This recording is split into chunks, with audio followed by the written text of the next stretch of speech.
religious Jews lie to their kids. And when their kids grow up and learn the truth, it's already too late. Every observant family tells their child, you must eat only kosher.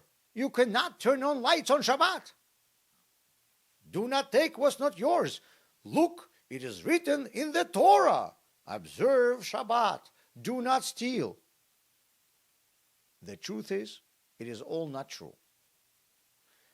The Torah writes all these laws only for adults. A child is not obligated to observe anything before bar or bat mitzvah and has no prohibitions. The thing is, though, that parents have a commandment to educate children, and children have to obey their parents. So just a second. If the obligation to observe all the commandments does not begin until 12 or 13 years old, then why should parents force a child to do everything from an early age? Let a kid enjoy his life. Does every candy have to be kosher? Let him eat whatever he wants. Why tell a 3-year-old not to take other people's stuff? Or to say Shema? You could start teaching him all these things a couple months before bar or bat mitzvah, a year or two before. In Hebrew, chinuch, education, also means training. In Jewish tradition, a housewarming party is Chanukat Habayit, which literally means training of the house.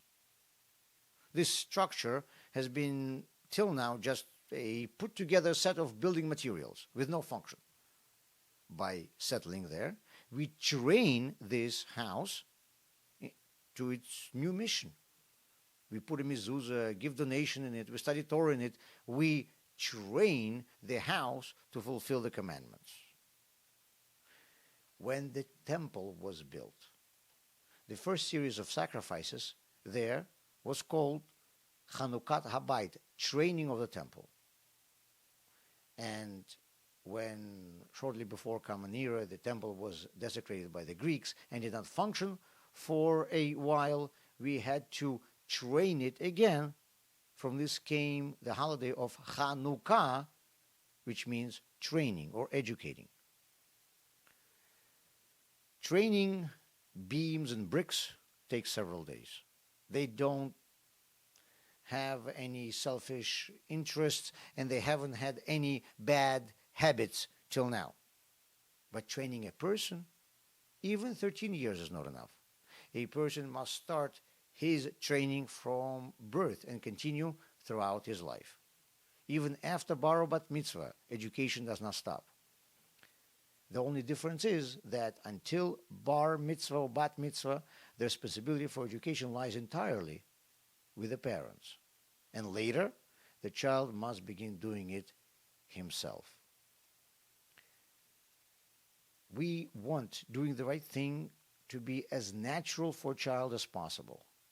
We want actions according to the Torah to be instinctive. And this cannot be achieved in a month or even a year. Entire childhood is spent on getting a child used to living according to the Torah. And when we become adults, education does not stop. We continue training ourselves to do mitzvahs. Every time I perform a Torah commandment, I do two important things. First, I perform a godly deed. And second, I get myself used to doing the right things. The more I train myself, the easier it will be for me to do it later. The chief Chabad rabbi of California, Shlomo Kunin, says that in his youth he noticed that his father gave more donations than other people of similar level of income. He asked him, "How did you train yourself to give so much charity?" His father replied, "By giving charity." Let's train ourselves to do the right things.